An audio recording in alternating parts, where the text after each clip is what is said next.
Soal yang kedua, seorang penari balet mempunyai momen inersia 4 kg meter persegi. Ketika lengannya merapat ke tubuhnya dan 16 kg meter persegi ketika lengannya terentang. Jadi inersianya ada dua ya. Ketika tangannya merapat pada gambar kanan dan ketika lengannya terentang pada gambar kiri. Pada ketika dua lengannya dirapatkan ke tubuhnya di gambar kanan berarti kelajuan putaran penari 12 putaran per sekon. Jika lalu kedua lengannya direntangkan, maka kelajuan putarannya menjadi berapa? Dalam kasus ini kita gunakan hukum kekekalan momentum sudut.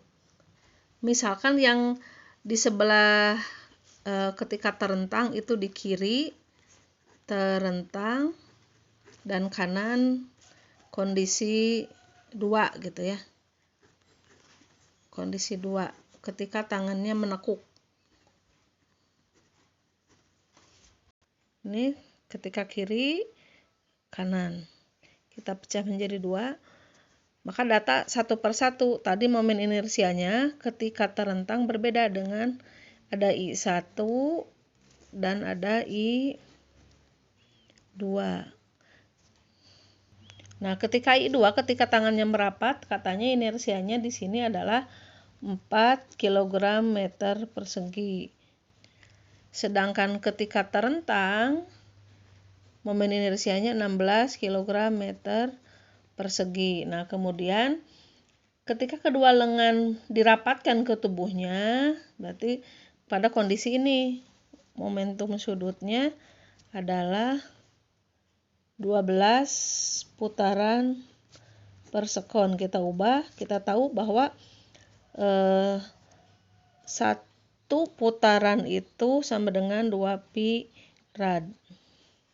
Ini di kelas 10-nya. Satu putaran itu kan 360 derajat. Ini sama dengan 2 pi radian. 2 pi radian ini satuan sudut.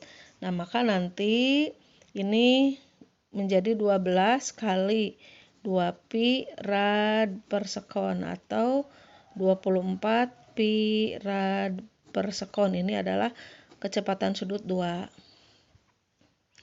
Yang ditanyakan, berapakah kecepatan sudut pada kondisi tangannya terentang? Nah, kita jawab dengan menggunakan hukum kekekalan momentum sudut. Bahwa momentum sudut sebelum tangannya ditekuk dan setelah tangannya ditekuk itu tetap. Berarti L1 sama dengan L2. L1 berarti I1 kali omega 1, I2 dikali omega 2. Yang ditanyakan adalah ini. Omega 1-nya berapa? I1 kita masukkan 16 dikali omega 1 sama dengan I2-nya 4 dikalikan omega 2-nya 24 pi. Nah, berarti omega 1 kali silang 4 kali 24 pi dibagi 16 ini. Angka yang sangat mudah. 4 dibagi 4 1, 16 dibagi 4 4. Tinggal 24 pi dibagi 4. Ini sama dengan 24 bagi 4 6 pi rad per sekon. Nah, kalau mau dirubah lagi ke putaran berarti omega 1-nya itu tinggal 6 pi rad per sekon dibagi 2 pi. Berarti ini sama dengan 3 putaran per sekon.